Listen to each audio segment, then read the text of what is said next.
जब नक्सलियों की ताकत से सरकार बेखबर रहती है, तब लाल आतंक से इतने गहरे गड्ढे बनते हैं।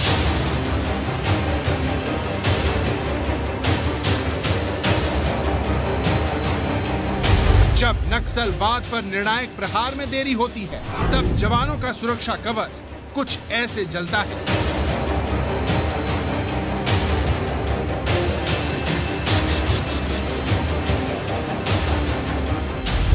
जब घर के दुश्मनों को पनपने का मौका दिया जाता है, तब वो वीर सपूतों को मारने वाले ऐसे हथियार बनाते हैं।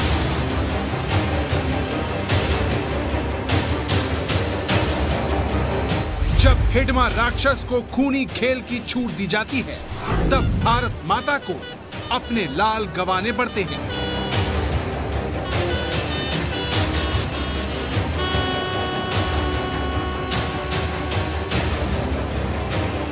छत्तीसगढ़ के सुकमा की ये 3 तस्वीरें हर भारतीय को आज ध्यान से देखनी चाहिए, क्योंकि ये तस्वीरें देश की सबसे पुरानी बीमारी नक्सलवाद की हैं, जो आज 51 सालों बाद अपने सबसे खतरनाक रूप में आ चुका है। ये तस्वीरें आज आपको एहसास करवाएंगी कि घर के इन दुश्मनों के सामने सरकारें कितनी बेबस और लाचार हैं।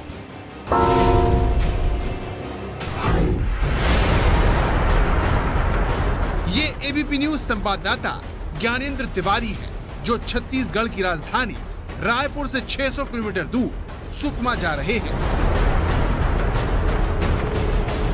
ज्ञानेंद्र तिवारी की मंजिल सुकमा जिले का किस्टाराम है, जिसे नक्सलियों की राजधानी कहा जाता है।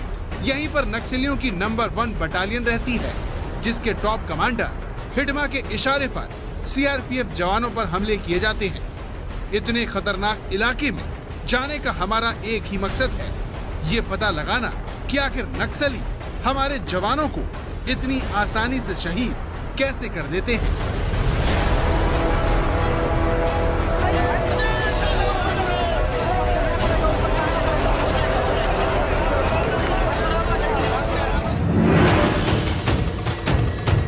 हमारी टीम सुबह 7 बजे सुकमा जिले में पहुंचती है।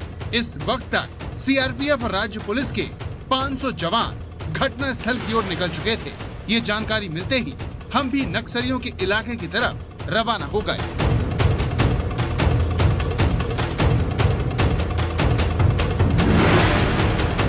जब हम मौके पर पहुंचे तो हमें सबसे पहले ये तस्वीर दिखाई दी। ये वही एंटी लैंडमाइन व्हीकल है जिसे नक्सलियों ने मंगलवार को उड़ा डाला। लेकिन हैरान करने वाली बात यह है कि इस एंटी लैंडमाइन व्हीकल से अब भी धुआं निकल रहा था। हमले के 24 घंटे बाद भी इस एंटी लैंडमाइन व्हीकल से धुआं निकलना इस बात की ओर इशारा करता है कि नक्सलियों ने कितना जबरदस्त धमाका किया होगा। ये धुआं जो निकल रहा है, ये कल ब्लास्ट हुआ था और आज भी इस गाड़ी से धुआं निकल रहा है। दरअसल इस गाड़ी को देखिए और समझिए। इस गाड़ी में गोलियां बेअसर होती हैं। माओवादी जो गोली चलाते हैं, इसकी मोटी चादर को देखकर आप समझ सकते हैं कि बेअसर होती है। हमले के बाद एंटी लैंडमाइन व्हीकल के परखच्चे उड़ गए। दूर दूर तक बिखरे उसके हिस्से आप देख सकते हैं। कहीं टायर पड़ा है तो कहीं गाड़ी का दूसरा हिस्सा।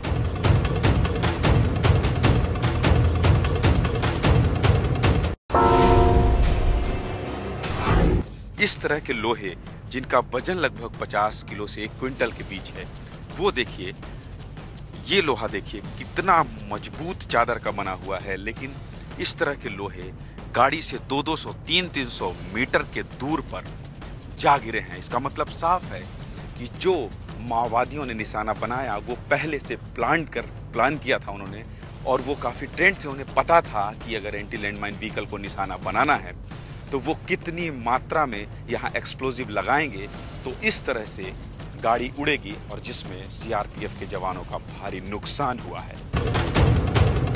अब तक हम एंटी लैंडमाइन व्हीकल को हुई तबाही अपने कैमरे में कैद कर चुके थे, लेकिन हम ये जानना चाहते थे कि धमाके से कितना गहरा गड्ढा हुआ था।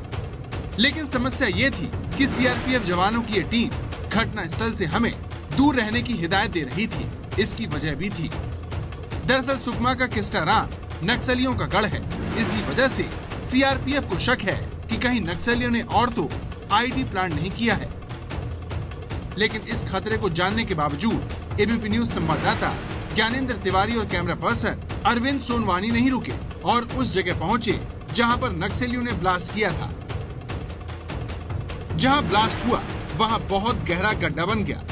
आप इस गड्ढे को देखकर अंदाजा लगा सकते हैं कि जब धमाका हुआ होगा तब हमारे जवानों की क्या हालत हुई होगी।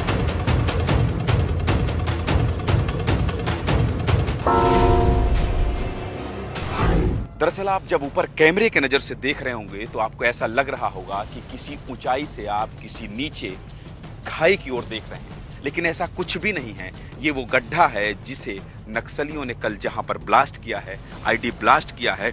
और इस गड्ढे को देखिए आप कि इसकी जो मिट्टी है वो पूरी तरह से सूखी मिट्टी थी और मिट्टी कितना ये बड़ा घेरा बना दी है। और गाड़ी जो है वो गाड़ी पूरी तरह से क्षतिग्रस्त हो गई है। अब तक की हमारी रिपोर्ट देखने के बाद आपको एहसास हो गया होगा कि छत्तीसगढ़ में नक्सली कितने ताकतवर हैं। आखिर नक्सलवाद को जड़ से खत्म करने में क्या समस्या आ रही है, ये जानने के लिए हम सीआरपीएफ के उस कैंप की तरफ बढ़ गए जहां मंगलवार को इस एंटी लैंडमाइन व्हीकल में बैठकर सीआरपीएफ जवान जा रहे थे। जब हम यहां पहुंचे तो हमें रॉकेट जैसे हथियार हाथों में लिए ये अफसर मिला। ये सुकमा जिले के मरईगुड़ा के एसडीओपी RK वर्मा है, जिनके हाथों में आप रॉकेट देख रहे हैं, जो जिंदा है।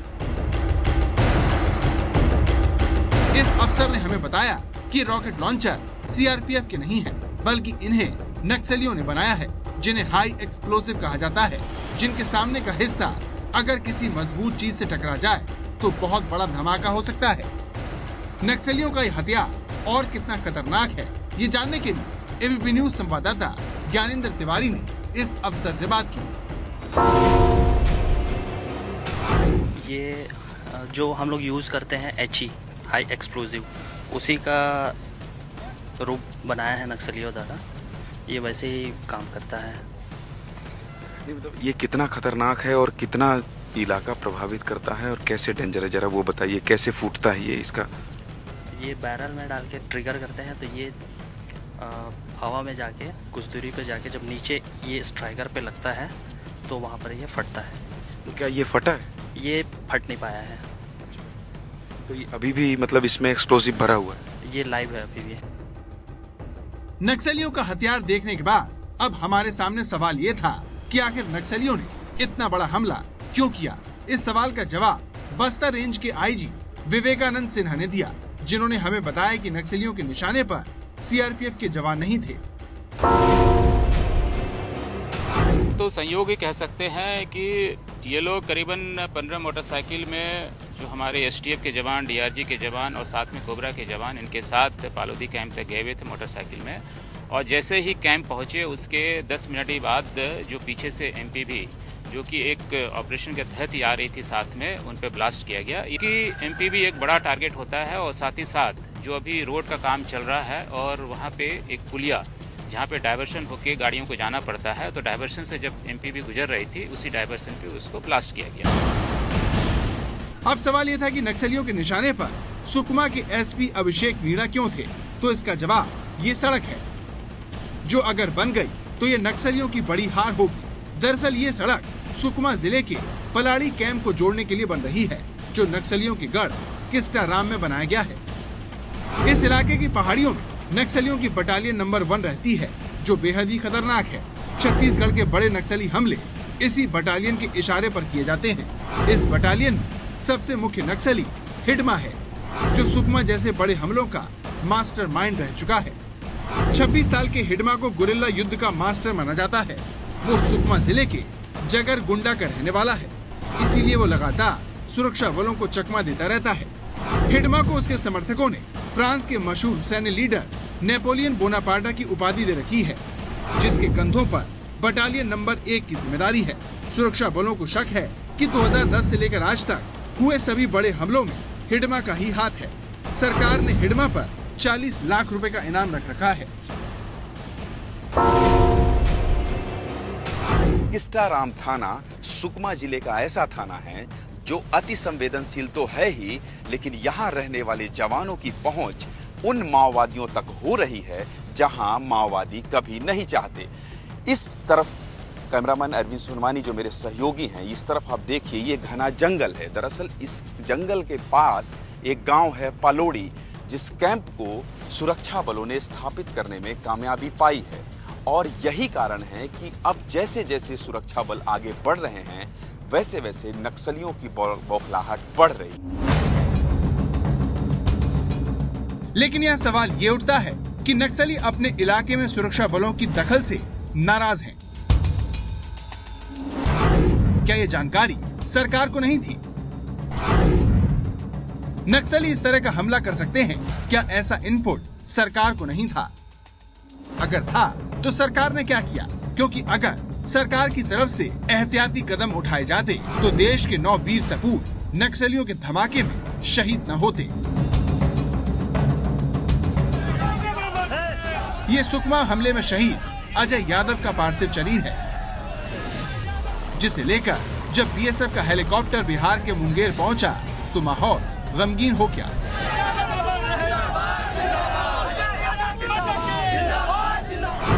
आपको बता दें कि मंगलवार को नक्सली हमले में मध्य प्रदेश के भिंड के जितेंद्र सिंह, एमपी के ही मुरैना के प्रेम प्रकाश सिंह तोमर, बिहार के मुंगेर के अजय कुमार यादव, बिहार के बलिया के मनोज कुमार सिंह, ओडिशा के पुरी के मनोरंजन लेंका, यूपी के हापुड़ के शोभित शर्मा, यूपी के ही मऊ के धर्मेंद्र यादव, राजस्थान के अलवर के लक्ष्मण और कर्नाटक के हासन के एच.एस. चंद्रा शहीद हो गए। ये जवान उस राज्य में शहीद हुए हैं जहां पिछले 15 सालों से रमन सिंह की सरकार है, जो नक्सलियों की कमर तोड़ने का दावा भी करती है। ऐसा तब है जब सिर्फ छत्तीसगढ़ में नक्सली 2742 लोगों को मार चुके हैं, जिसमें 979 सुरक्षा बल शामिल हैं। अगर बात सुकमा जिले की करें तो साल 2016 में नक्सलियों ने यहाँ 60 लोगों को मारा। 2017 में यह आंकड़ा 62 तक पहुँच गया और मार्च 2018 में अब तक 19 लोग नक्सलियों के शिकार हो चुके हैं। जानकारों का मानना है कि सरकार की कमजोर नीतियों की वजह से सुकमा जैसे हमले हो रहे हैं। हमारे जवान किन हालात में काम कर रहे हैं, इस बात का एहसास अब आपको शहीद की ये बेटी करवाएगी, जिसके पिता धर्मेंद्र यादव ने देश पर शहीद होने से पहले उसे अपने जैसा न बनने की सलाह दी। लेकिन जैसे मैं पढ़ा हूँ ना, अब गली गली के जैसे जंगल में घूम रहा हूँ, वैसे तुम नहीं घूमना, तुम बड़े इंस्पेक्टर बनना, ऐसे बोलते थे पापा। डॉक्टर बनना, टीचर बनना, तो अपनी मर्जी के पर ऐसे काम नहीं करना जैसे मैं पढ़ा हूँ। शहीद का अपनी बेटी को इस तरह सलाह देना इस बात का सबूत है कि नक्सलवाद से निपटने में अपनाई जा रही नीतियों में गंभीर खामियां हैं। इसीलिए आज एबीपी न्यूज मांग करता है कि नक्सलियों को सरकार आतंकवादी घोषित करे और उनके खिलाफ निर्णायक प्रहार करे।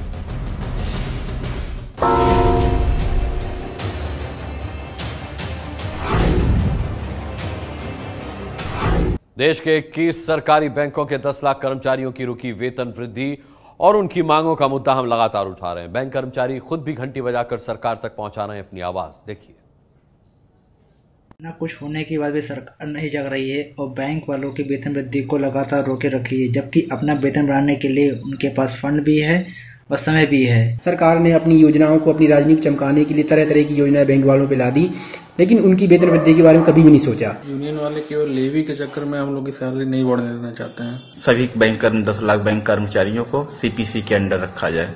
8422840000 पर मिस्ड कॉल देकर आप भी हमें अपना वीडियो संदेश भेज सकते हैं।